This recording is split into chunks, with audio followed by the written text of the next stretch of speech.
Hey everyone, welcome to Cinema Trip Reviews. I am Wyatt. This week joined by Alex once again. We are going to be talking about Christmas TV classics, and more specifically, pretty much like the most classic TV classics. We're going to be talking about How the Grinch Stole Christmas, the original cartoon version, Charlie Brown Christmas, and of course, Rudolph the Red-Nosed Reindeer. Is any of these your favorite Christmas special out of like all Out of of all them? Christmas, yeah, I love the Grinch. Yeah. I know that's kind of where we're starting, but the Grinch is the one I watch every year. Love the Grinch. Even the Jim Carrey Grinch, I love. Yeah. But that's like my go-to Christmas special, my favorite one. Yeah, I would say The Grinch is probably my favorite. This is one I always watch, like you said, annually. I feel like the Jim Carrey one, the Ron Howard directed one, that's pretty much become like the norm now for hmm kids. Like that's the one, the go-to for everybody nowadays. But back when we were kids, It was we cool. only had that Grinch. We only had the cartoon version until the Jim Carrey one came out in like those early 2000s.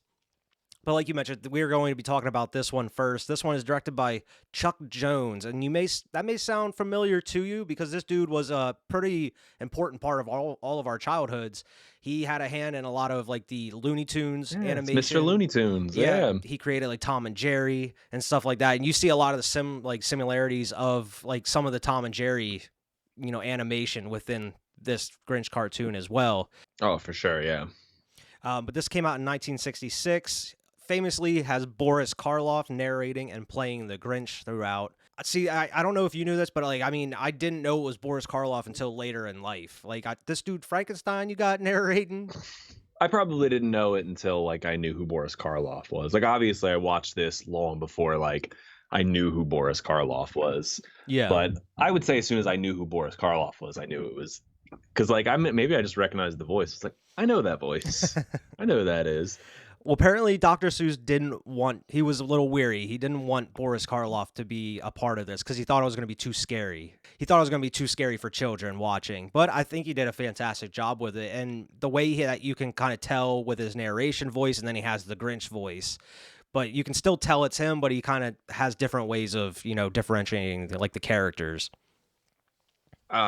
The voice is what gets me for here. This is why it is my favorite. The narration, the voice, we talked about Chuck Jones being the animation and stuff, but oh my god, man, this is so gorgeously animated. Yeah. Like it's awesome. We'll get into Rudolph when we talk about that, which I also love the style of that. But this to me, oh, it's so good. Just some of the slinking around he does and stuff. Yeah, it's crazy to think about because like Charlie Brown, what we're going to be talking about, that came out a year before this, and this one looks like way better when it comes to animation. Way better, yeah. It looks so gorgeous. The colors are so vibrant, and it's just the Dr. Seuss, how everything is way out there and ridiculously designed. It works perfectly, and it's something that you wouldn't think would be able to be adapted into a live action film, but they somehow were able to accomplish it. Oh yeah, and I mean the live action brings it a little more real. Like obviously they stop with the rhyming where it's always rhyming constantly. Yeah. But I love, and Boris Karloff does it for me, and I repeat it every year. I always tell every Christmas morning, I'm like, the noise. It's like my favorite. Apparently this took 10 months and 25,000 drawings to complete the whole thing. So that's crazy. Like 25,000 drawings. Everything was hand animated at that time. Seems bigger to me, Yeah. 10 months don't seem that long to me. Yeah, I mean it's only like 28 minutes, but I feel like it goes by so fast. Like it goes by the quickest. It's so well paced. But I mean it's fairly well adapted from the actual Dr. Seuss thing. They did have to kind of bloat it out a little bit to fill the runtime, and that's where you get like I guess it's that whole part with Max when they're going down down Mount Crumpet. and he's like underneath it, and then he's on it. Comes up and sits on the back. Yeah, apparently like all that stuff they just kind of shoved in there for extra runtime. It's like kind of the typical like Looney Tunes, Tom and Jerry type humor that he was working with the whole time. Yeah, I don't even know how you break this story down because it's such a classic. Like who's watching this hasn't seen the story of the Grinch, Yeah. Sorry, I got owls in here. Sorry. Thurl Ravencroft, the dude that sang the title song, like "You're a Mean One, Mr. Grinch." You're a mean one. Apparently, I didn't know this. This was surprising. He voiced Tony the Tiger. Like, like I didn't know that. That's crazy. But when you think about it, it's a very similar sounding voice. They're great. I always thought Boris Karloff sang it Nope, nope. my Throw whole life. Ravencroft, and the way you might think that is because this dude wasn't credited at all for this song in the movie at all. Like this dude had to fight to get credited for this song and to be, a part of this, which is nuts, Just dude. cut And him. because everybody knows that song when it comes to Yeah. this. I don't know if you remember, we learned this in school, surprisingly, but doing some research on it brought it back into my memory. Dr. Seuss worked with Chuck Jones previously on Army training videos during World War II under Project Snafu. I don't know if you remember that. A Private Snafu. It was like a cartoon, is like instructional videos and stuff. But Snafu stands up for status nominal, all fucked up beyond recognition. So it's pretty weird that you went from that to making a Dr. Seuss, Grinch for children thing. It's like the Disney, like with the Nazi things. I feel like all these animations have like a dark history to them. Somehow. Like, damn, can't they just be like for kids, man? But apparently the budget for this was $300,000, which was huge at the That's time big. for a Christmas special, especially just like a regular TV special. Yeah. And of course, the success of this, because this blew up upon release, it led to like the Halloween is Grinch Night and the Grinch is the Cat in the Hat, which is like two, like one's a prequel and one's a sequel. I feel like I remember the Grinch is the Cat in the Hat more than the Halloween one. But I don't really remember either of them. I just remember kind of seeing them like the video store or them being on every now and then. They didn't really show them very often. They were kind of rarely shown on TV. I remember Grinch Night, but the whatever it's called, but I remember that one. And the kid goes up the mountain and stuff. I don't really remember the Cat in the Hat one at all. Halloween is Grinch Night. Yeah, it's Grinch. Yeah, but I love this one. This is fantastic. I mean, we can kind of break it down, I guess. I mean, everybody knows it a little bit. They should know it by now. A couple quick sentences. Yeah. But of course, like, who's decorating for Christmas? And I just love the introduction of the Grinch in this because you're getting them singing like the Fahu Flores song down there, decorating. And it's a lot longer of a song than it normally is, like when you see it in like the Grinch movie, like the live action version, because it goes into a more upbeat, like trim up the tree and do like it goes off, and like you see all like the crazy toys and the way they're setting up the decorations in Whoville, and it just pans up that mountain and he's just sitting there pissed, dude, just like thinking, just plotting, tapping his fingers. Comes to that realization, you get that famous, I love the Grinch smile, and his hair like curls down and everything. It's perfect. But I love Max in this. Max is like, he reminds me of Jerry, like the way Jerry is in some of those old Tom and Jerry cartoons, and just kind of the animation style of his face and stuff, like the different expressions he makes. I always feel bad for Max. I mean, you have to. I mean, he treats him like shit, man. He's such a nice dog. He's so happy in this one, too. He's just kind of just aloof, just walking around without a care. He's worse to him in the Jim Carrey version. He's not as quite bad in this one, but I still feel bad for that dog. I'm like, oh, man. Yeah. Leave him alone. He just loves you. When he's talking about how much he fucking hates Christmas and how much he hates the Who's, it's some odd direction for an animation special at this time, in the 60s. But while he's talking, it like zooms in on his eyes, and his eyes are just red with hate. But it transitions into like reeds or stuff. Yeah, but and like the windows, yeah, and then it goes into like showing what the Who's are doing and like specifically what he's talking about, like what he hates. Yeah.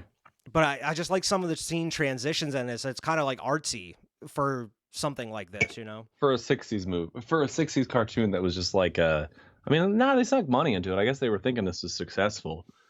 Now, was Dr. Seuss super like, I know he was popular when we were kids. Was he super popular at this time? I think so. They were like, I assume so. Yeah, we got to make this guy's Christmas special, Yeah, I assume so. I mean, I'm sure all of his books were huge at that time. Yeah.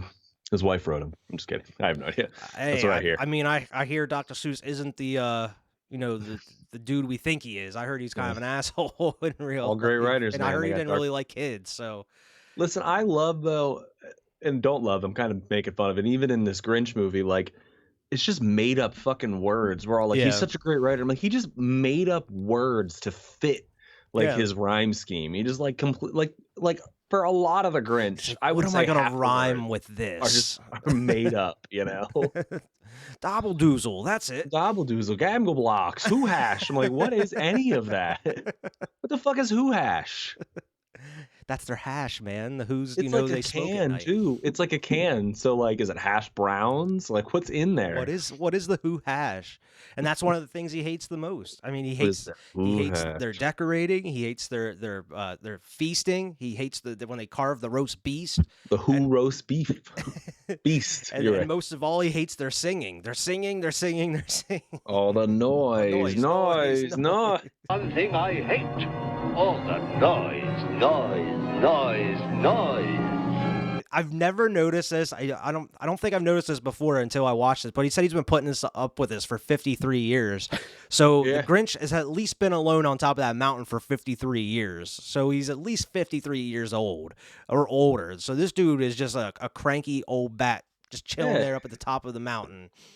And maybe this is a Jim Carrey one, but isn't he on a snowflake? Like, how long is this snowflake taking to fall, man? Yeah, that's the Jim Carrey one. That, as you see at the end, they're all just living in a snowflake, which is like, yeah, what happens when the snowflake falls? And Yeah, Crumpet just like, that should be the sequel to The Grinch. Just a disaster movie. Yeah, disaster apocalypse movie or something. Like, what are we gonna do? But yeah, he comes up with the idea that he's gonna steal Christmas, of course. And as you get the famous montage as they're singing the famous song, he's cutting out the hat and the coat and everything, and he already has a sleigh ready, but he has to find a way to make. He's like, what else do I need to pull the sleigh? A reindeer, and he puts that big ass horn on Max's head. He just tips forward. Max just falls over and he starts like shaping it off. Yeah, he like saws the top part off, and he looks directly at the camera. He looks so sad. That's like the Tom and Jerry. Like, I just imagine Tom looking at the like camera, like, oh, here we go, you know. And like I mentioned before, that's when they're just going down the mountain, and he jumps on, like he sits on the sleigh, like he's ready to ride down the mountain with him. He's like, no. You're gonna be pulling the sleigh. You're a reindeer. Even though they're going down, he doesn't need him to pull it. He just needs one big oomph, and they'll go down. He's like, no, you're out there. But I like whenever like he jumps onto the sleigh and he's like, he looks all happy, like he's ready to ride the sleigh, and like the Grinch just like looks at him and then looks directly at the camera like it's The Office or something, and he's just like, this dude, like this dog really thinks he's gonna go for a ride. Well, I think it's The Office. But yeah, I mean, I love that scene where they're riding down and he just like gets sucked up under the sleigh and he's just gone and he's sitting on the back just waving at him. He's like, I don't know. He just throws him back underneath. What does he pull him? He must pull him, right? He like yanks the leash and he yanks him the whole way out. And he just yanks him back up underneath the sleigh. He's whipping him at one point too, right? He's got I think so. Like a whip. I'm like, Jesus, man. He's a reindeer, I guess. I mean, I don't know if that's how Santa does it. I don't think Santa has a whip in all of the interpretations I've seen. Santa has a whip. He definitely does in Rudolph. We'll get there, yeah. Santa's an asshole in Rudolph. Yeah, they're all assholes. Anyways, so then the Grinch, this is the best animation here for me, is when he's slinking around, stealing all the... He's robbing everybody. Robbing, like, the big vacuum, and, like, I love when he's slinking under the rug. He's slithering like a snake in between everything. He takes everything, even like the little crumb for a mouse. He doesn't even let the mouse have that crumb, man. Oh, I like the narration there. It's like he didn't leave anything, not even a crumb big enough for a mouse. And then, like, even though they say he leaves it, he comes back down. He's like, fuck this narrator. No, I'm taking this. I'm taking that too. He's so petty, he even just takes the logs for the fire too. He's like, fuck you, you're not having a fire either. You're not warming your house. I'm taking this. Cindy Lou, who is not a big part of this story at all. I mean, they make her a huge part of the movie because you need to pad it out for an hour and a half. But Cindy Lou Who, she's only like 2 or 3 years old in this one. And I mean, the only time you really see her before is whenever he mentions about them having the Who feast, and you just see like it's like the Russian dolls, kind of like the one coming out of the other, like the serving trays, until it gets to the little tiny man that serves her like that big ass strawberry that's as big as her head. But Cindy Lou Who wakes up and catches him stealing everything, and that's definitely not Santa. Like, even I feel like a 2 or 3 year old, you could definitely tell that's not Santa. Like he's all green. Like, he doesn't look anything like you. Like, Santa's sick. But you see that little bulb roll over up to her feet, and that bulb from that Christmas tree is bigger than her head too. That's sitting there. But he just gives her a glass of water, just gets her back to bed. He's kind of nice. He at least gets her a glass of water and sends her to bed. I don't know when I'm going to be able to talk about this, so I know she doesn't play her in the cartoon, but did you know the girl in the Jim Carrey version that plays Cindy Lou Who is the lead singer of the band The Pretty Reckless? I did, yeah. That's And pretty crazy, right? she's pretty cool. I mean, it's not really my type of music, but I have heard it before. But I'm just like, yeah, all right, cool. Cindy Lou Who killing it right now. After he's done robbing everybody, of course, he heads back up the mountain. This is where he also has the whip. He's whipping Max. He makes his dog pull that full-ass sleigh of presents, and not even presents, everything that he could grab in the house. On the back of this sleigh, he has a bag big enough to fit everything. But when he gets it up to the top of the mountain, he's going to dump it off the mountain, where they make it, at least in the live action, when they say that like Mount Crumpet is like a garbage dump where everybody sends all their trash. So I guess that's a kind of a reason he takes everything up there to dump it. This one, he's just going to take it up to the top of the mountain and throw it off to destroy it, I guess. Fuck you! Fuck you! Just throw everything. Like, I feel like the Who's, if they looked up, all they would see is just like little dots coming off of the mountain. Like, they wouldn't even be able to tell what it is. He's just like, oh, the Grinch is just throwing a tantrum, throwing shit off the mountain again. Well, this guy's been living out there for 53 years, and not one person's like gone and checked on him. I mean, I get he's a dick. That guy's an asshole. Like, come on. Like, the guy's kind of justified. If I had neighbors for 53 years just screaming and singing and shit, I'm like, keep it down. Shut up. Shut the fuck up. Shut up. But because like the whole point of this is to make them miserable. He expects them to be crying. He expects them to be just losing it with everything gone. But no, that's not the case. It came without ribbons. It came without tags. It came without packages, boxes, or bags. They all come together and they end up, it's Christmas. Everybody comes together, and just being together, it makes them happy. They still have a Merry Christmas. They come out and sing Fahu, whatever. And the Grinch, he his heart turns 3 sizes bigger or whatever it is. Yeah, it breaks the little stethoscope thing. Yeah, it breaks the little X-ray machine or whatever. But he has to save the sleigh, because it starts sliding down the hill, of course. You've seen the Jim Carrey one, too. He does the same exact thing. But, of course, he saves the sleigh. He takes it back, and he's the hero. Even though he stole all of their shit, they should tell him, be like, give us our shit back. Fuck you. You're banned. Get out of here. Christmas. They're like, come on, bud. Like, it's fine. It's okay. Thanks for bringing our stuff back. I'm telling you, now that's when you need the sequel. So, like, what happens next? Does he go back up to Mount Crumpet? Does he live with them? Like, what happens next? I want to know what happens to my good old boy, the Grinch. But they invite him to hang out with them. He sings with them. They invite him to have dinner, and they even let him carve the roast beast. He gives, again, Cindy Lou Who just like a chunk of roast beef, like as big as her body. It's like this big. There's no way she's eating that. There's no way she's eating that. And all in all, man, this is my favorite. I love the anime. I know we kind of went over it, but I love the animation of this. This one warms my heart every year. Like, it makes you get all Christmassy. I'm like, yeah. And I'm a sucker for Christmas. Yeah, and because even though it's a children's cartoon, it doesn't make you feel like it's talking down to you at all. Like, it doesn't feel like Rudolph does. Like, I feel like Rudolph feels like this is something specifically for like toddlers or like little kids. Whereas like How the Grinch Stole Christmas, I feel like anybody could watch it. Like, I feel like it's not specifically just for kids. I don't know. I feel like it just has a different feeling to it. I don't know. I think it never overstays its welcome. I think the song is a banger. And I think they play it just enough, because they like do it 3 twice. times or 2 or 3 times. 2 or 3 times. Yeah. I mean, just being nitpicky, they reuse some animation for sure. There's like the one specific scene I remember is like when he throws the shit out of the chimney and Max is like having to fall. They reused that shot like 3 times, like throughout trying the to thing. Catch everything. Yeah, and I'm like, okay, I've seen that a few times, which is fine. I'm not like, it's not a do all end all, but all in all, man, this one warms my heart. This one makes short, me feel Christmassy. It's sweet. It gets to the point. It has a quick message for you. It's not preachy or anything like that. I feel like everything about it is perfect. This is the perfect, Christmas TV classic. And this is why we're talking about it first. It's a great little short film. This is not only my favorite of the 3 we're about to talk about, this is one of my favorite Christmas movies of all time. I love this film. Same. Love it. Christmas, he thought, doesn't come from a store. Maybe Christmas, perhaps, means a little bit more. We're going to be moving on to the next one here, which is A Charlie Brown Christmas. This came out in 1965. Of course, it's based off the, Peanuts cartoon created by Charles Schulz.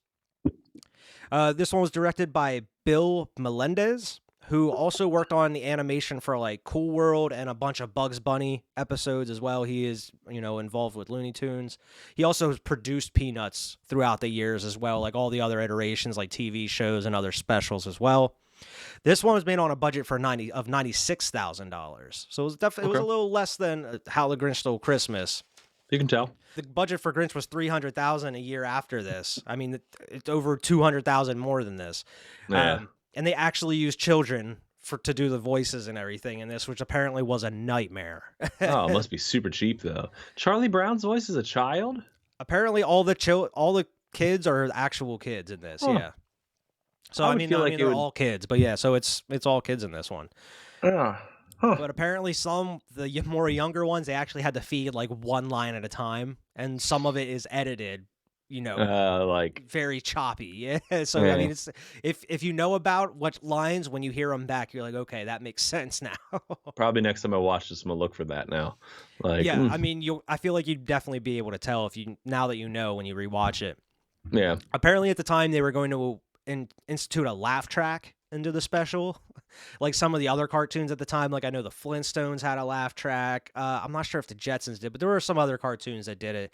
Which is like, when looking back on it, it's so weird to have a laugh track in cartoon. Like Scooby-Doo did it too. Yeah, Scooby-Doo had the laugh track. I think a lot of '60s cartoons did. But it's so weird to think back on though. Like, yeah, I feel like there's no need to have a laugh track on a cartoon. It makes no sense. I don't know. And I know people, like, even on modern, they're like, I hate laugh tracks. Tells me when to laugh. And if it was funny, it would just be fun. I don't know. I feel like laugh tracks kind of get you into the mood of it. It depends. I feel like if the show is actually funny, you can kind of tune it out. Like you don't realize it. You don't pay attention to it as much as if the show's not funny. For sure. And I think like, obviously, you're wearing him right now. Obviously, Curb Your Enthusiasm would never survive. Yeah, with a laugh track. It's not that humor. But when it's like sitcom-y, like haha humor, where it's kind of like it's forced humor, but it doesn't make it not funny. Don't tell me when to laugh. I'll laugh when I want to laugh. Well, I know the Big Bang just got and I'm not even a huge Big Bang fan, but they're like, it's not funny. And I'm like, some of it's kind of funny. Like, I don't hate it. It's kind of funny. Yeah, I mean, some shows just outlive their welcome too, and become unfunny. I mean, I agree. I think some of the earlier seasons of Big Bang were pretty funny, but yeah, I mean, I think that was something. I think also with the media and just merchandise and everything, it's just kind of beating it into your brain, and you're just like, okay, I'm sick of this now. It's making money, man. If it's making money. Oh yeah. Everybody's gonna do if it's popular, just gonna keep pushing it out just to make money. Just like the Peanuts, like we think of these as such classic cartoons, where these are my mom's cartoons, my grandma's cartoons, but they just rebooted them a few years ago. I remember I didn't watch it, but I just remember it came out a few years ago. Peanuts movie. I don't know what studio, but it looked kind of like a Pixar or something. Yeah, I think it was like Illumination. It was like it was like a CG movie for Peanuts. And I never watched it but I'm sure it made money. Yeah, I remember watching some of the cartoon when I was younger. I mean, the only ones I really come back to though are like the Great Pumpkin and of course Charlie Brown Christmas Special. I like Thanksgiving one. The Thanksgiving one's okay too, but those are really the only ones I come back to. The one thing I watched this one through, they had like 2 other Charlie Brown Christmas specials attached to it. I watched the other 2? I think I only watched one. I didn't. I watched the original old one, like the Charlie Brown Christmas, when he's like setting up, he's being like the director of like the Christmas, the Christmas. I actually thought the second one was better. It was funnier to me. I didn't watch. Is that the one with Snoopy's cousin in it? No, that's the one. I don't know. I don't even know what it's about. It's about Lionel going down a hill on a fucking like box sled.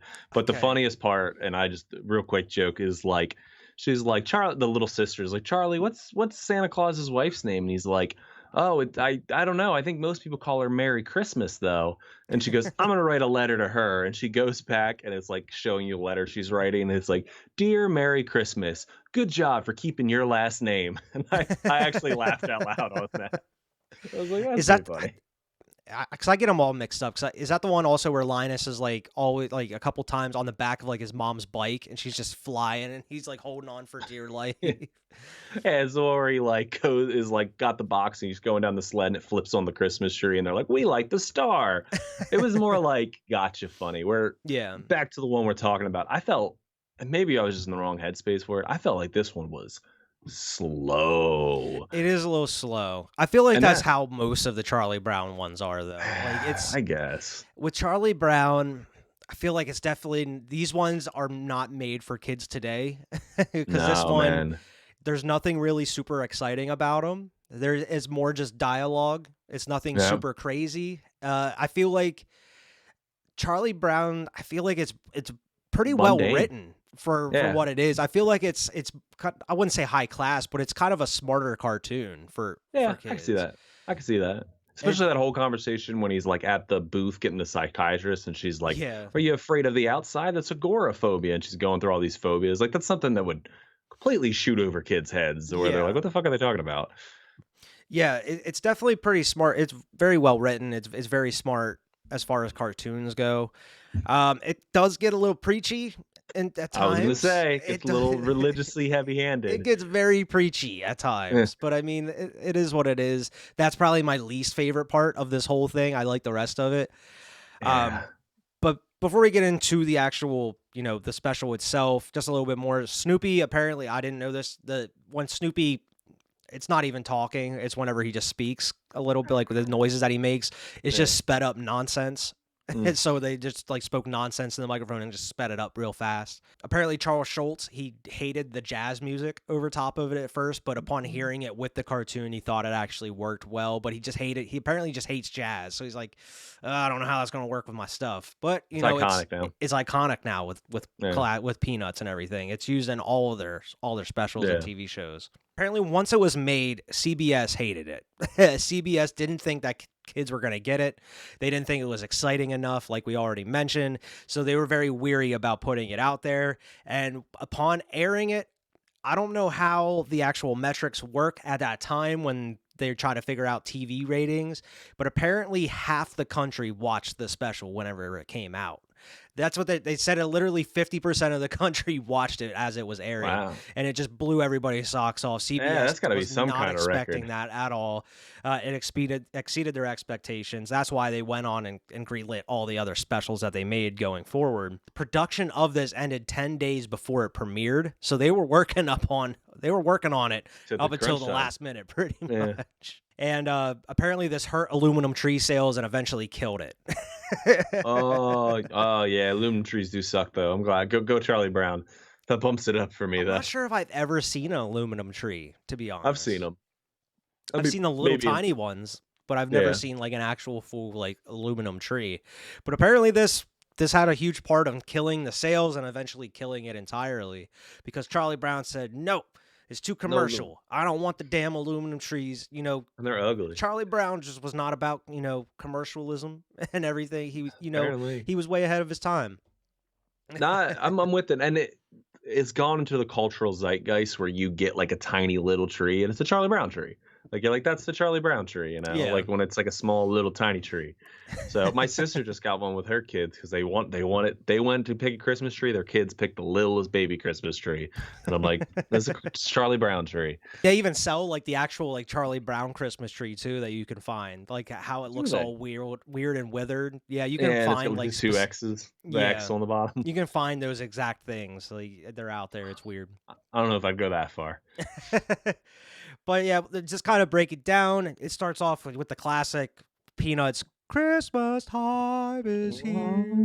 You hear it all the time. I mean, I hear it every year, whether I'm watching the Christmas special or not. Some way or another, I hear it somewhere.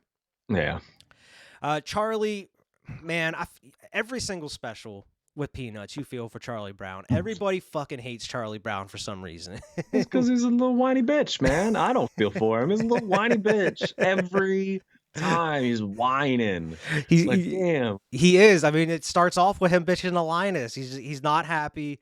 And I love when he's just bitching about, like, you know, commercialism, like we already mentioned. And Linus tells him, like, Charlie Brown, you're the Charlie Browniest of all Charlie Browns. You're the most Charlie Brown. Like, he's a verb now. Like, dude, stop bitching. Of all the Charlie Browns in the world, you're the Charlie Browniest. He would drive me nuts. I'm just saying, Charlie Brown would drive me But it's nuts, like, too. He's only like, he's like 10, 8 years old. Like, how are you depressed all the time, dude? Oh, man. He's depressed. That's why he's losing his hair. I guess, but like, what are you depressed. so depressed about? Like, kids probably wouldn't hate you if you weren't depressed and acted all weird all the time, man. You're such a dick and let them enjoy their Christmas cheer, you know? You have such a Like, cool dog, too. Yeah, because Snoopy's the best part of Charlie Brown, man. Snoopy and his sister. Sister's a go with the flow kind of girl. She's like, yeah, whatever, cool, you know? She just crushes on Linus all the time. man. Isn't he the dreamiest? Isn't he the dreamiest? But I like that opening scene, like where they're at the pond and everybody's skating, and Snoopy just comes in and he grabs Linus's blankie and starts like whipping kids and throwing them around with the blanket and stuff. This dude, I feel like he makes up reasons to be depressed. This kid, the very next scene you see him in, he's just waiting at his mailbox. Like, man, I hope there's gonna be a Christmas card in here for me. And he opens up. Rats, no Christmas card. He's like, nobody ever sends me Christmas cards. He's like, what are you worrying about this, dude? Maybe your mom already got the mail and they're inside. Like, chill, dude. But this dude is just so depressed because nobody likes him. Nobody's sending him any Christmas cards. Like, this dude, he's going through it. He has to go see a psychiatrist. And who is a psychiatrist? It's fucking Lucy. He's gotta see a psychiatrist. Lucy, she's way too smart for her age. She charges like 5 cents for psychiatric advice, and like you mentioned before, she's going through like all the different phobias, and like the last one was like agoraphobia or whatever. He's a fear of everything. Yeah, he's like, I think that's the fear of outside. But yeah, right. That's it. That's it. This is the only special that I was expecting. I don't think she makes it do the football thing in this one. No, not in this one. No, I was like, I was waiting for it. I was like, do I just like misremember it? I remembered. I mean, I always remember her doing it because that's like the famous scene, but she doesn't do it in this. And I like when you see Lucy, she's taught like they're all trying to catch snowflakes, and she's just like, "No, I don't eat these snowflakes. I wait for January. They're the best." Shut up, Lucy. Shut up, Lucy. You think you're smarter than everybody else? There's nothing different about those snowflakes. All these characters are insufferable. But like Charlie, he's telling her like he's just not excited about Christmas. Like it's everything. Like he's not happy because people aren't sending him Christmas cards. He's not excited about Christmas. He doesn't have the Christmas spirit. He thinks it's so commercial now. Everybody's just out to get presents and Christmas trees and everything. She thinks that he needs to get out more, and what better way to do that? She helps him out. She's like, why don't you direct our Christmas play this year? So he's like, oh, I think everybody hates me. I don't know. And she's like, oh, you'll be fine. Don't worry about it. And as soon as he gets there, like, don't screw it up, Charlie Brown. They're like, Charlie. Oh, here comes fucking Charlie Brown. What does he want? Here comes Chuck. And they're like, oh, he's going to be directing it. He's like, oh, great, this guy. Dude, Lucy, this is another reason I said that like, she's way too smart for her age. She's like, I forget what she wants for Christmas. And she's like, real estate. And I want to make the big bucks. She's like, they always get me ponies and cotton and candy and all the toys I want. They don't ever get me what I really want. Real estate. That's a good joke. That's a good one. Like kids are gonna find that funny. I feel like I do that. Like this, I feel like it's a cartoon for kids, but it's like a lot of the humor is geared toward more adults, like this kind of stuff. I feel like most of this is adult. Oh yeah, especially towards the end. Yeah. Snoopy, this is kind of his side thing that comes back a little bit later. Snoopy's decorating up his doghouse to win a Christmas, like a contest throughout the neighborhood. Yeah, for like $100 or something. Yeah, it's like a lighting contest. And even like when Charlie Brown walks past, he's like, oh, geez, my own dog's gone commercial. My own dog. It's like all lit up with like lights and everything. And I don't know if you noticed this. This is the only Charlie Brown thing. His doghouse is blue in this. It's not red. I didn't. I wouldn't know. Sally wants Charlie to write to Santa for her because she can't write yet. And she pretty much says she wants money because she's like, I want what's fair and what's coming to me. What's coming to me.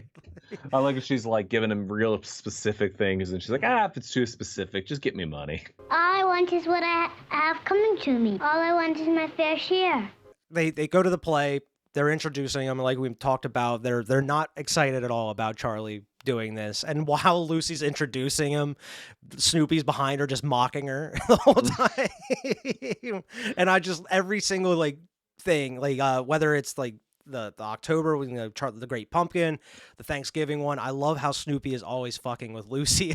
Always fucking with Lucy. And even in this one later, like he's actually like mocking her. Yeah. And he like ends up licking her face. He's like, "Oh, I got dog germs." Dog germs. He's like, "Nah."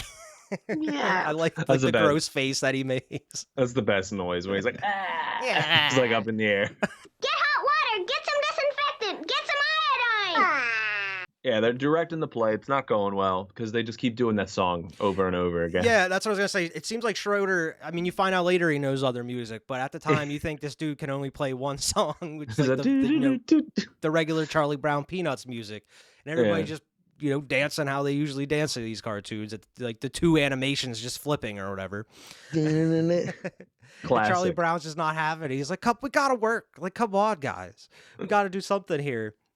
And the whole time that like they're doing different, like you show different scenes too. Like Linus is trying to do a scene with like Charlie Brown's sister, and she keeps like flirting with him. And Lucy, Pigpen's the shepherd owner. Yeah, and she keeps like complaining about how dirty he is and like the dust clouds and everything. He's like, I actually think I'm pretty clean. Or he's like, I smell better than I thought. They decide that they need a Christmas tree because they don't have really anything Christmas related there for this play. No, all they have is Schroeder's little piano and a couple different costumes that aren't really costumes. They're just like blankets or whatever. So they decide to get a Christmas tree, and they send Charlie out to get it. And they're once again just hating on his ass. They're like, don't screw it up, Charlie Brown. Don't mess it up, Charlie. Get a nice aluminum one. He's like, no, I'm not. And Charlie doesn't do himself any favors either. No. Yeah. Because he easily could have just went out, got an aluminum tree, and made everybody happy. But no. Yep. He's got to make it hard for himself. He sees that one tiny one. Even Linus is like, are you sure, man? I don't know. And I feel like they steal this Christmas tree, too. Yeah, they definitely don't pay for it. They walk in and gank that. They're just like, he's like, this one, and they walk right out. I don't think it was donated. I think they definitely stole it. Yeah, they walk into this, again, Christmas tree farm where it's all cold out and stuff, but it's metal trees. Why are these outside? Why are these not in a store? Yeah. It's just like a bunch of metal trees outside. And when they're walking there, Linus even asks them, like, do they even make wooden trees still? Like, what are you talking about? You know how trees work, Linus? No, these kids. No, he doesn't. But he knows about he knows all these biblical shit that we're going to get to. He knows all this, but he doesn't know that trees grow out of the ground. And while they're out getting the tree, you kind of alluded to before, Schroeder's just sitting there playing different songs. He's playing like Beethoven. Yeah. She asks him like who his favorite like artist is or whatever. He's like Beethoven, and what does she say? She's like, I've never heard of him, or like what Christmas songs does he have or whatever. She's like, he's never been in bubblegum cards. And she's like, what kind of famous person was never on bubblegum cards? He just sits there and stares at her. Like, this serious? This bitch. I like when she's like, play Jingle Bells, and he like does, but it's just like in a different key, and she's like, no. And she's like, what about Rock Around the Jingle? And he's like done with it. He plays it like 3 different ways, and she's like, no. And then finally, that's it. That's the one. And Snoopy comes out. He's like doing his little dance on top of the piano and everything. Charlie Brown comes back and instantly, what do you expect? Instantly gets roasted. They're calling him stupid. They're calling him dumb. Blockhead. And like you're hopeless, Charlie Brown. Blockhead. Blockhead. It just, Charlie Brown reaches his point, man. He decides to leave. Linus finally gets up and he kind of tells everybody the meaning of Christmas. And this is so heavy-handed religion. It's so heavy-handed, man. We're normally in like the Grinch or like any other Christmas special, they would tell you like the meaning of Christmas is family and being together. It's not about presents and everything. No, This is literally about Jesus being born in a manger. He's like quoting biblical verses at this point. Like you said, he's quoting it, and I'm just like, ugh. And they like put the spotlight on him, and like the animation pulls up, and I'm just They make sure they literally spotlight it for you so you don't miss it.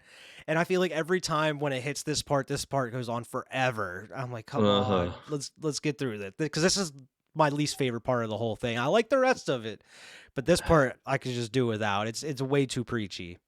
It's too preachy. It's too heavy-handed. And everybody seems to understand because they're totally fine with that afterwards. They're totally, Charlie. They've seen the error of his ways. Well, Charlie Peace, he's out there, just being depressed at that point. And he even sees like Snoopy won the lighting contest and everything. So he got first place, and he goes over and he just takes the bulb off like his doghouse and puts it on his tree, and it just bends the whole tree down. He's like, see, I can't have anything nice. Everything's just terrible for Charlie Brown.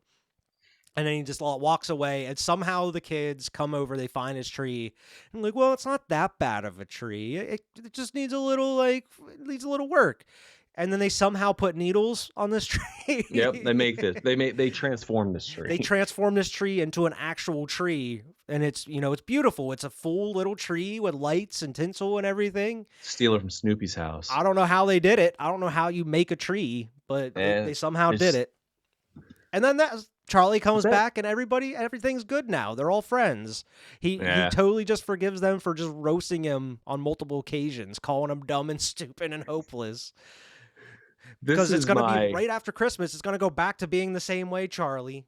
Yeah, well, then you got Charlie Brown, 4th of July. I don't know what's coming next.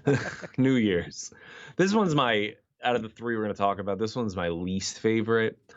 I do like the Peanuts. I like the simplicity of them, but I like the Great Pumpkin and stuff much better. Yeah. I hate the heavy-handedness of the religion, and I'm just not religious, so that's on me. Same.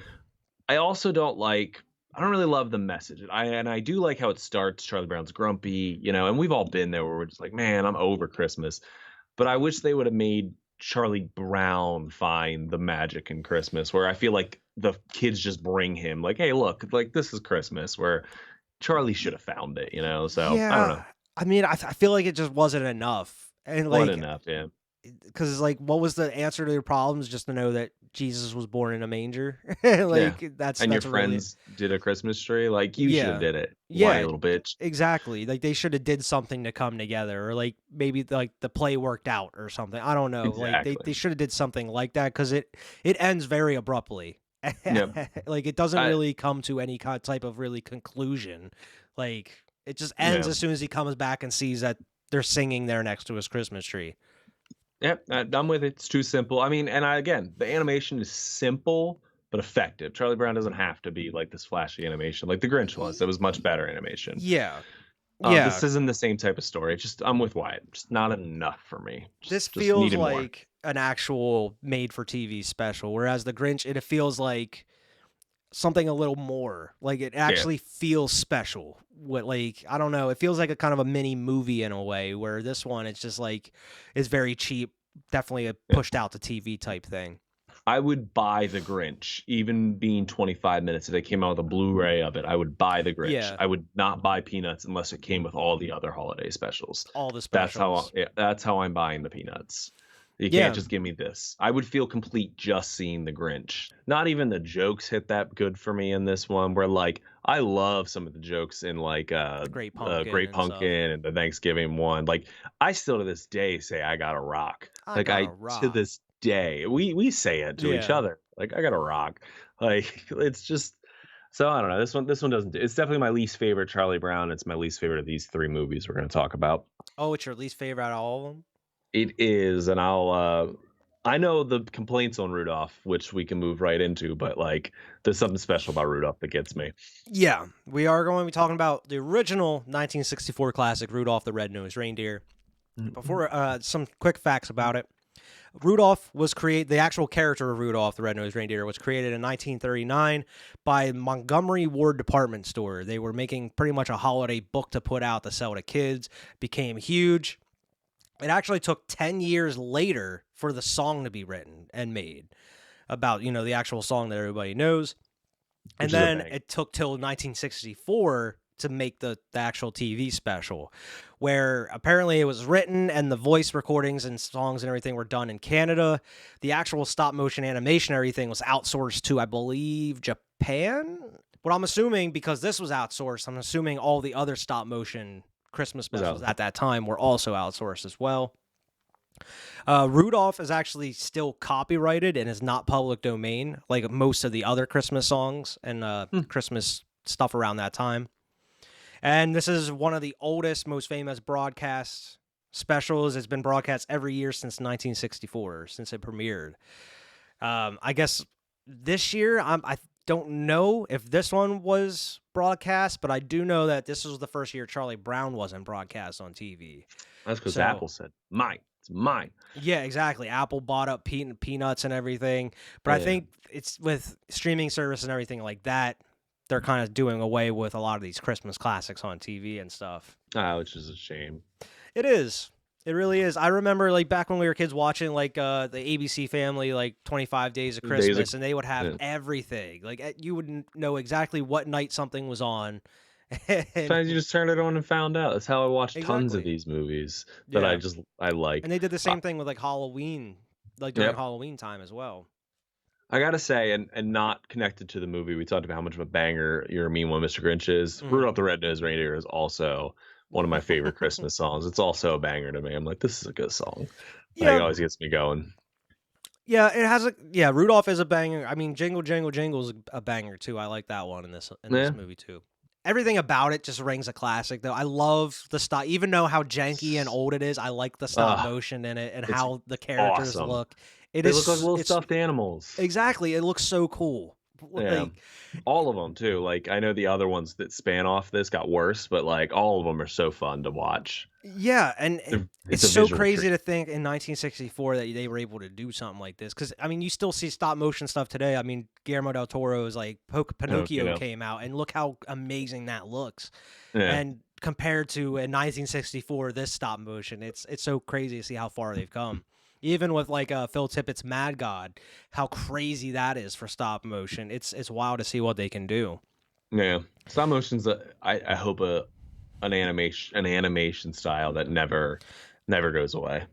I don't think it will. I mean, it may take longer to do because of how more intricate they can get with it now. But man, the look I feel like some of the I feel like the stop motion that we're gonna get from now going into the future, it's gonna be amazing. Like it's going to be something you can't even comprehend. Yeah, it's going to be good. But jumping right into it, of course, you get Sam, the snowman, played by Burl Ives, who narrates this whole thing, and he sings a couple of the songs in this. He was awesome. One of the best characters. Just kind of sliding his way around, talking. Just cool as shit. But you get like a lot of like the newspaper clippings and stuff in the beginning. Yeah, the blizzard coming. Yeah, like Christmas might be canceled. Huge blizzard coming. Talks about the year of the big snowstorms and everything, and that's when he talks about up until Rudolph saved us. You know, he's like, oh. Yeah. Who's Rudolph, you say? Well, let me tell you. And he talks about, well, Santa lives in like Christmas Town up in that castle. Well, the only castle that they have. And he's like, Santa lives in a castle? Like, I didn't know Santa lived in a castle. And he's skinny too. And he's like, well, don't worry, kids. Mrs. Claus will fatten him up. Dude, and she's trying. He never changes though, but the entire time she's trying to fatten him up. I think you should worry about Santa's health a little bit. I think he looks good. It's a slim fit Santa. He got a big beard. He's looking good. You don't need a big fat Santa. Yeah, looks like good guy. When he talks about the year of the big snowstorms was, you know, he goes and explains the Rudolph story, goes into the first part of the song, and you meet Donner, who is Rudolph's dad. Rudolph was just born. Santa checks in, and they find out he has the red nose. They're like, hey, we gotta hide this. You know, you're Put different. Him down. That's the uncut version. That like, Santa comes in, he's like, we can't have this. Oh, I'm sorry, Rudolph. You have cancer. It's a cancer of the nose. Yeah. No, they put that like little black thing on his nose. I always thought they smeared mud on him, but apparently it's like a little rubber thing. It was. I mean, at first it was mud. Oh. Because like whenever he was just born, like when Santa comes in, like whenever he leaves, he like Donner scoops the ground and just like rubs it on. It's mud at first, but I'm pretty sure they do put like that little plastic thing or whatever, rubber. Yeah, because then he talks funny. I like when he talks with his nose like that. Yeah. He's like, ow. And even like whenever it falls off, he doesn't sound much different. Yeah, a little bit, but yeah. But yeah, you get, of course, jingle, jingle, jingle. Jingle, jingle, jingle, you will hear my sleigh bells ring. I am old Kris Kringle, I'm the king of jingling. Some of the songs in this are bangers. There's a couple I skipped, though, not gonna lie. You skipped? I skipped entirely. I didn't want to listen to Silver and Gold, bro. Skip. I looked at Annette and I was like, I'm not feeling it. And she's like, no, I'm good. I skip. I didn't skip any of them. And like the one Clarice's song too, skip. I don't want to listen to Clarice's song either. It's the same thing with some other, like there's other like movies and stuff, like when it hits us, like Willy Wonka, when Charlie's mom sings, skip. I don't want to listen to this, bro. Nope. I just usually like go to the bathroom or something. Get a drink. Skip. All right, fair enough. To each their own. Man, it's so terrible. They just want to hide this dude because he's different. Yeah, this movie, and I know because it fits the song, bullies, dude. Fucking everybody, not even just the kids. Oh, everybody. Santa, his dad, the kids, like everybody except that one girl. That's it. Bullies. And his dad's pressuring him. He's like, you want to make the sleigh team, don't you? Well, you're going to keep that thing on your nose. Hide your differences, all right? But Donner's like training Rudolph, and he teaches him to beware of the abominable snowman, who comes back multiple times. So I love the abominable snowman. I like the abominable He's so snowman. cool looking. And he's not part of the Rudolph he hates song. Christmas. He hates Christmas. It's like, I don't Maybe know why. They bullied him. Maybe because they bullied him. He's like the Grinch. They just redo this with the Grinch. Like, at least the Grinch, like, he can talk and he has a personality. Like, the abominable snowman is like an animal. I feel like he doesn't know. I feel like he wouldn't be able to comprehend what Christmas is to hate it. I feel like he's an animal. He tears across everything that he feels threatened by, you know? He likes it eventually, though. Because they make him. They tear all of his teeth out. It's fucked up, man. We'll get to that. It's so fucked up what they do to this snowman. They're monsters. Tamed him. The Christmas tamed him. Christmas miracle. But you get introduced to Hermie, who's an elf. He's a whiny little fucking elf who doesn't want to do his job. He wants to be a dentist. Doesn't want to do his job because he wants to be a dentist. And as much of an asshole he is, I love the fucking head elf. Like, I feel like he feels like a South Park character in a way. It's like, what? Well, if that's all, what? You don't like to make toys? No. He cannot comprehend that Hermie just wants to be a dentist. He doesn't want to make toys. He's like, you're an elf. What do you mean you don't want to make toys? I don't understand how they don't want a dentist. I know they eat like cookies and fucking candy and shit in the North Pole. Their teeth fall out, bro. Like a dentist could probably help out around here. They don't give a fuck. We just make toys and eat cookies and drink milk or whatever. Yeah, whatever. And you're kind of cutting back in between some of these characters. Like you talk to Rudolph. They're going to go to the reindeer games, and he meets his buddy Fireball, which is like a name for a reindeer. It's like he's got like a little red reindeer Fireball. He's got a top red tuft of hair, man. But they go to the reindeer games, and his buddy's like telling him about, oh, I think that girl has a crush on you, or why don't you go talk to her? And they're getting everybody to do the I forget what they call it, the jump or the takeoff is what it's called. The takeoff, the flying. But while he's waiting his turn, he goes and talks to Clarice, and he gets a little too excited when she tells him that he's cute, and he's fucking going around showing off. And flying around. Flying too better. Yeah, and he blows his cover because his nose falls off, and they instantly they turn on him instantly. Like, get out of here!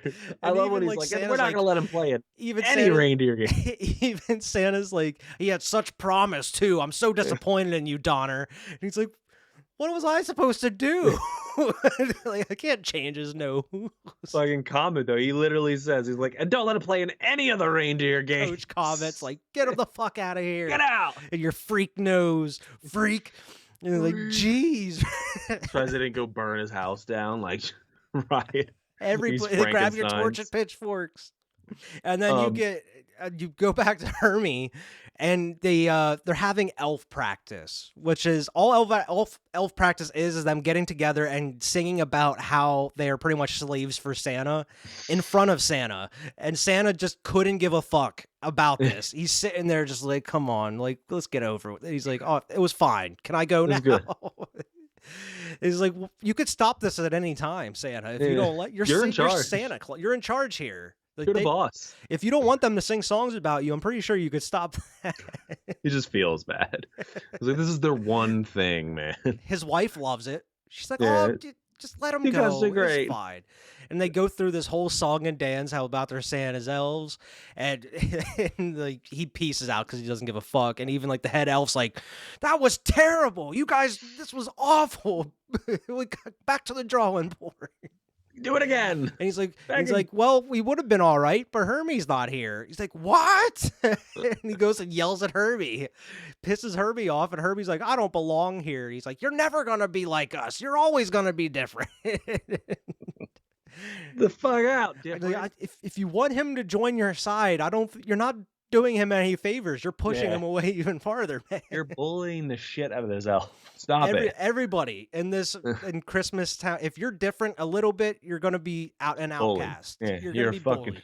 Get out. And Hermie had enough. He's like, I'm taking my dentistry book and I'm leaving. He was trying to put teeth on dolls. Which is weird. I forget the exact quote that the head elf has. He's like, they have eyes, they have hair, like, but they don't have teeth. They don't need teeth. I like the little song Hermes does. It comes back again at him and Rudolph do. Yeah, why am I such a misfit? I am not just a nitwit. I like you that. hear it like 5 times throughout the song. Yeah. Because Rudolph sings it too. Yeah. And then they get together and they sing it together, which is what comes up to the next scene, because Rudolph runs away too.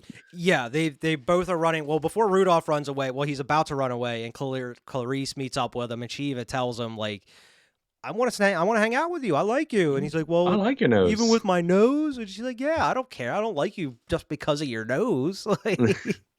And he still ends up running off. And I know, you got a girl, man. He still ends up running off, man. And he runs into Hermie, who they decide that, all right, we both want to be independent. Let's be independent together. And they decide to go on an adventure. You're independent together. You're not independent. You're codependent. You're codependent then. You have a buddy. They run off, and then they run into the abominable snowman, and then they end up running away. And then they run into one of my favorite characters of the whole thing, which is Yukon Cornelius. Yeah. And he's riding in with his mush, I say. Mush!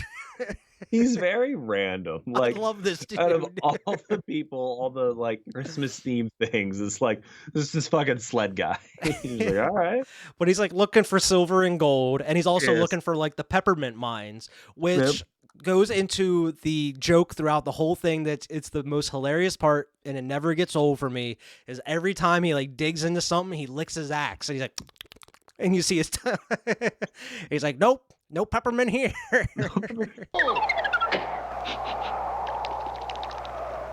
Nothing.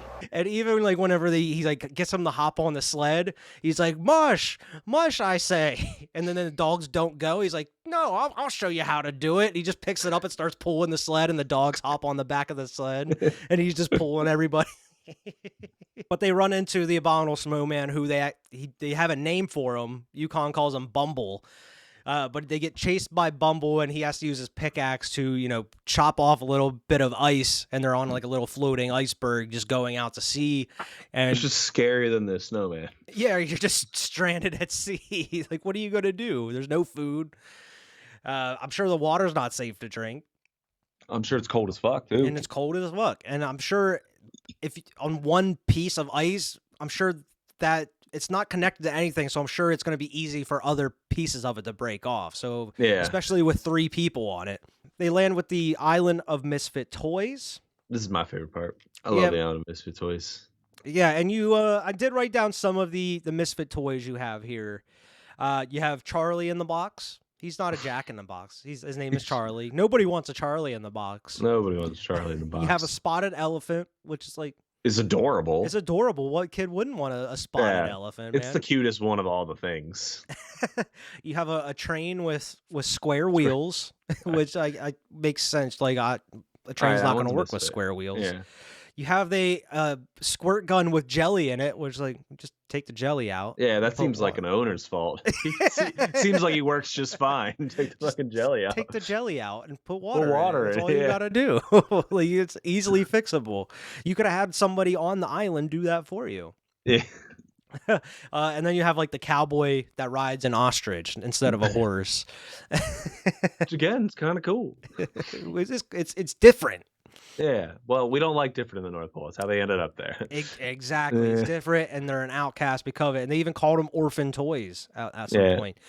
But they want to stay on the island of Misfit Toys, but they can't because they have to go and get permission to stay on the island. And this is always the part I forget about. Like, for some reason, weird. I always forget about this part of the special. But you meet King Moonraiser. I never remember this, but it's like a lion with a crown. And wings. He looks like he's from Narnia, dude. He looks just like someone like Aslan or whatever. Yeah, he doesn't look like he belongs. Why is he the king of Island of Misfit Toys? You know, exactly. He's not a toy. I don't think. No, he's just like a mythical creature. Like, where the fuck is he a god? He tells them that they can't stay, but he wants them to relay a message to Santa about like telling everybody about the orphan toys and that they want help. They want to have families. They want to be owned by kids. Toys. They go in, they stay in like this little cabin, but Rudolph's like, I got to go out on my own. I have to go on my own journey. And he ends up leaving the, Ermy and Yukon Cornelius behind. And I don't know how long he's gone, but he grows up. It's like the Lion King. Like, he goes out on his own and he grows up and he comes back. Overnight. And not only that, they're looking for him this whole time too. Like, Clarice and his mom and dad go out looking for Rudolph, and they're gone this whole time because Rudolph he goes back, and they even say like, yeah, they went looking for you quite a while ago. We haven't seen them since. They're out there somewhere. And he immediately knows like to go to the Abominable Snowman's cave, apparently. He looks like the fucking dude from Star Wars at this point. Yeah. They should have had like it was before Star Wars, but that would have been cool if they like redo it and put like Luke or like a Wampa or something in there. Put the Wampa, put Luke's little bones over in the corner or something. Hanging from the cave or something. And a lightsaber below it. He goes there and he's just kind of toying with them. Like, he's not even eating him or anything, and he even like tries to fight him and he just gets knocked out instantly. And Yukon Cornelius and Ermy decide to come in and save the day. They lure him out by like they get Ermy to stand outside and like make pig noises to like attract the snowman out, and then they just drop snow on his head like a snowball. I think would be fine. And then the most fucked up part, they pull all of his teeth out. He's a dentist, man. He did it professionally. But still, they pulled all of this dude's teeth out. What is he supposed? How's he supposed to eat? Just snow? Toothache. Yep. And he's like, oh, he's harmless now without his teeth. Like, this dude is giant. He could just pick you up and squish you. Just gnaw you to... Exactly. Or just smash him off the ground. Like, this thing could still easily kill you, I feel.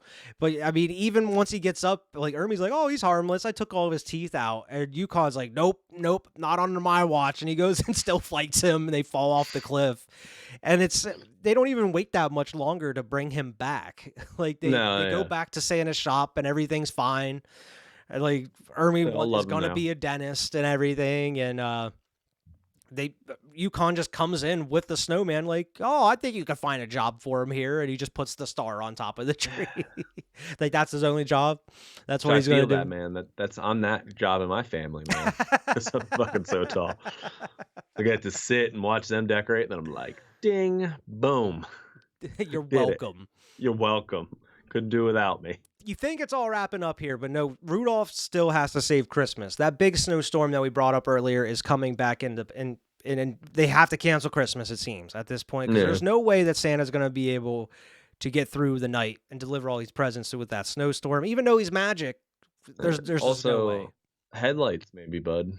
You would think. There'd be something you could do about it, but no. Luckily, they have a reindeer with a shiny red nose to light the sky to brighten the way, and they use of course, just like the song that everybody knows, they use Rudolph to light the sky as he goes and delivers presents, and he saves the day. Ermy becomes a dentist. Everything wraps up perfectly in history. That's how it ends. It is. That's how it ends. That's it. I feel like every time I watch this one, it goes down in my ranking. Like, it's just I don't know. I feel like it's just too kiddie for me compared to like Charlie Brown or Grinch, you know? I don't know. This one is it's the longest, so it's already the most difficult watch, especially if you're not into it. But I do think there are some highlight scenes in this. I do think this one's maybe the funniest. Like this one makes me laugh more than any of the other ones. Mm-hmm. And I don't mind this message. I mean, they're all bullies and dicks, but like, yeah, they I all like that they have the come. theme that the main characters are being Yeah, bullied or assholes. yeah, and they come back and like and everybody's accepting, and that's Christmas. I do not feel like anybody learns their lesson in this, so that one up. But this Yeah, the started. Grinch learns his lesson. Grinch learns his That's lesson, and this about the only one that does, I feel, across all of them. Charlie out of Brown, Easter, yeah. they don't really. I mean, they learn their lesson in the moment, but that's not going to really. I feel like as soon as Christmas over, they're just going to be going back to being an asshole to Charlie Brown. And Rudolph, they only are nice to him because he saves the day. Really. Yeah, basically, like he did something for me, so Yeah. I'll be nice to him now. Exactly. Oh, we found a use for him. I do love though this one pulls a lot of spin-offs off of like Town Without Santa Claus, stuff like that. It's all the same animation style, and I love the Heat Miser. I sing the Heat Miser song all the time. I'm Heat Miser. Yeah. Every time I think of it, I think of Batman and Robin. I do too, but where like still, I Mr. still Freeze like has his like goon singing the song. He's like, sing, sing, come on, sing, louder, come on, sing. Yeah, I don't know. I mean, I can see why this one, it's a little jumbled, but I don't know. There's some iconic scenes in this one, so it's still pretty high up there for me. Yeah, I mean, I think they're all iconic in their own way. Yeah. It's just now going back and watching them as an adult, you could definitely see certain things about them, like the preachiness of Charlie Brown, and like I don't know why they treat Charlie Brown the way they do. Maybe it's just because Charlie Brown doesn't do himself any favors. Yeah. By being just all doom and gloom all the time and being depressed. Yeah. See, they're bullies, but I'm with you. Charlie Brown's just like, he's kind of asking for it. Rudolph's like a nice guy. Like, he's not doing anything to fuck with people. They're just bullies. Yeah. I mean, you have a cool ass dog. Like, it shouldn't be hard to make friends. Yeah, man. Like, Charlie, life's not that bad, man. Yeah, Chill. you're just a kid, man. It's gonna get a lot worse when you get older. Exactly. You got teenagehood to go through, man. It's gonna be hard. But out of all three of these, I do agree that like the Grinch is the most well-rounded and the best one out of them all, and the most easily digestible. It's one that I would, out of all of them, this is one I would rather watch every single year. Yeah, it's definitely an easy number one in this one. Yeah, definitely. Number two, I know we differ here, but number two for me is Rudolph. I think it's more timeless than the Peanuts for me, and I like the message a little more. I like the animation a little more. But I could see it is the hardest to sit and watch because it's so much longer, and it is a little juvenile. It's kiddie. I mean, it's kiddie. I think so too.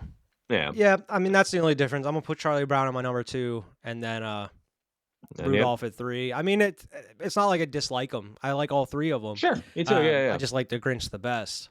For sure, it's easily number one, like way up number one.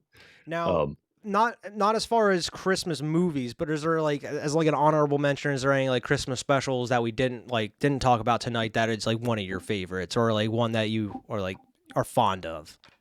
Well, yeah, we talked about the Heat Miser and stuff. Year Without Santa Claus. I do love that. I weirdly, and I love it.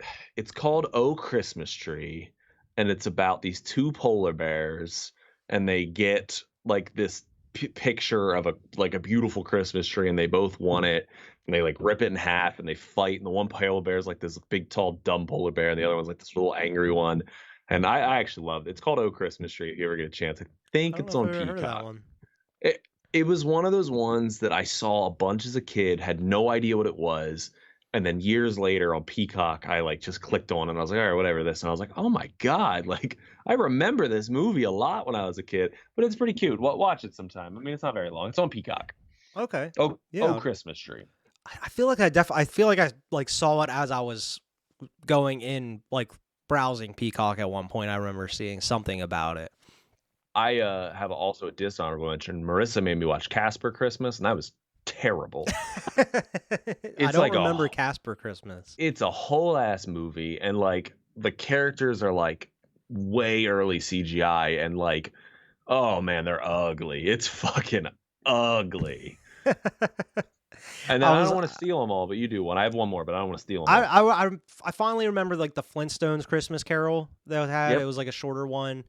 And not a cartoon wise, but just like a TV Christmas special. I always like the Home Improvement ones where like Tim Allen's trying to like similar to Snoopy, he's trying to win like a Christmas lighting contest.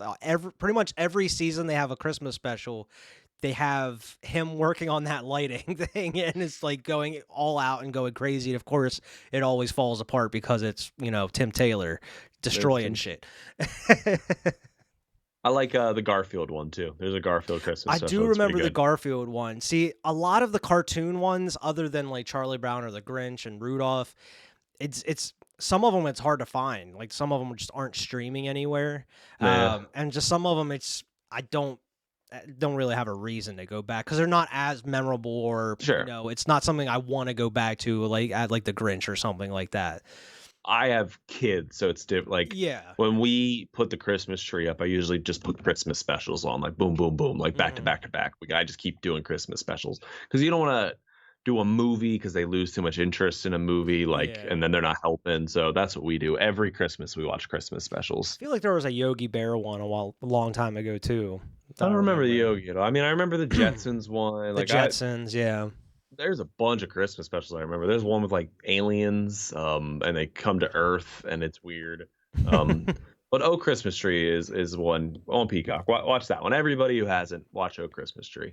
Yeah. Anything else you want to mention here as far as any other Christmas specials or the ones we talked about here, Alex?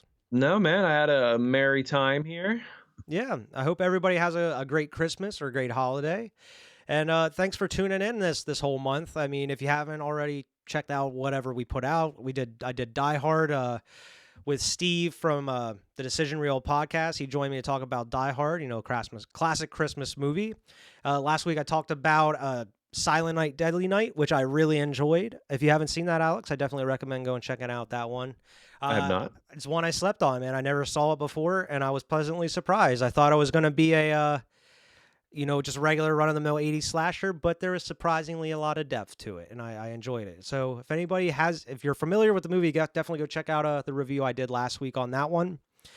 This will be the last Christmas review because this comes out the week of Christmas. I'm not sure what's going to come next, but we'll figure that out. But I want to thank everybody for tuning in this year as far as Cinema Trip reviews. We got a lot of reviews and a lot of stuff coming for you through the next year and onward. And I'm sure you're going to be involved with a lot of it here, Alex, too. So I'm sure hopefully look forward to it here. Where can everybody find you here, Alex? You can always find me on TapThat. I also have a big year plan, maybe changing up the content a little bit. Been having such a good time here with Wyatt that starting to get motivated to do a little show reviews more than movie reviews. But I would obviously love for you to come on sometime too. Definitely, man. But we'll see. It's in the future. I'm working on it. Okay, sounds good. Do you have like a link or like what social media they can find you on?